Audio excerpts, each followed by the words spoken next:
స్థానిక సంస్థల ఎన్నికలకు వేడి మొదలైంది. అన్ని సీట్లలో విజయాన్ని సాధించాలని లక్ష్యంగా పెట్టుకున్న అధికార కాంగ్రెస్ పార్టీ 5 విడతల్లో జరగనున్న ఎన్నికలకు సన్నద్ధమవుతోంది. తొలి విడత నామినేషన్లు అక్టోబర్ 9 నుంచి ప్రారంభం కానున్నాయి. ఈ నేపథ్యంలో సీఎం రేవంత్ మంగళవారం సాయంత్రం టీపీసీసీ అధ్యక్షుడు, పార్టీ ఇన్ఛార్జ్ ఉప ముఖ్యమంత్రి, పలువురు మంత్రులతో సమావేశమయ్యారు. జూమ్ ద్వారా నేతలతో మాట్లాడిన ముఖ్యమంత్రి జెడ్పీటీసీ సీట్లకు అభ్యర్థుల పేర్లను అక్టోబర్ 5 లోపు పీసీసీకి పంపాలని సూచించారు. ఎంపీలు, ఎమ్మెల్యేలు, ఎమ్మెల్సీలు అలాగే జిల్లాల కీలక నాయకులతో సంప్రదించి బలమైన 3 అభ్యర్థులను గుర్తించాలని ఆదేశించారు.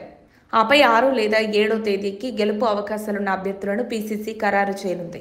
అభ్యర్థుల ఎంపికలో పొరపాట్లకు తావివ్వొద్దని సీఎం స్పష్టం చేశారు. మంత్రులు మరియు నేతలు ఇకపై పూర్తిగా ప్రచారంపై దృష్టి సారించాలని ఆయన సూచించారు. ప్రభుత్వ సంక్షేమ పథకాలు, అభివృద్ధి పనులను ప్రజలకు చేరవేయడంపై దృష్టి పెట్టాలని కూడా ఆదేశించారు.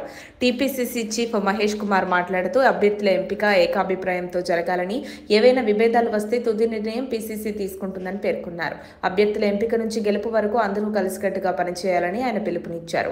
ఎంపీటీసీ సీట్ల విషయంలో జిల్లా నేతలకే అభ్యర్థుల ఎంపిక బాధ్యత అప్పగించారు. పోటీ ఎక్కువగా ఉంటే ఈ విషయాన్ని పీసీసీ దృష్టికి తీసుకురావాలని సూచించారు. అక్టోబర్ 5 లోపు జాబితా అందితే అక్టోబర్ 7 నాటికి అభ్యర్థుల ప్రకటన వెలువడనుంది. అయితే స్థానిక సంస్థల ఎన్నికల కోడ్ కారణంగా నామినేటెడ్ పోస్టుల భర్తీ కొంతకాలం వాయిదా పడే అవకాశం ఉందని పార్టీ వర్గాలు భావిస్తున్నాయి. నవంబర్ 11 తర్వాత మున్సిపల్ ఎన్నికల నోటిఫికేషన్ వచ్చే అవకాశం ఉండగా ప్రక్రియ పూర్తి కావడానికి డిసెంబర్ చివరి వరకు సమయం పట్టవచ్చంటున్నారు. దాంతో నామినేటెడ్ పోస్టుల భర్తీ వచ్చే ఏడాదికి వాయిదా పడే అవకాశం ఉందని భావిస్తున్నారు.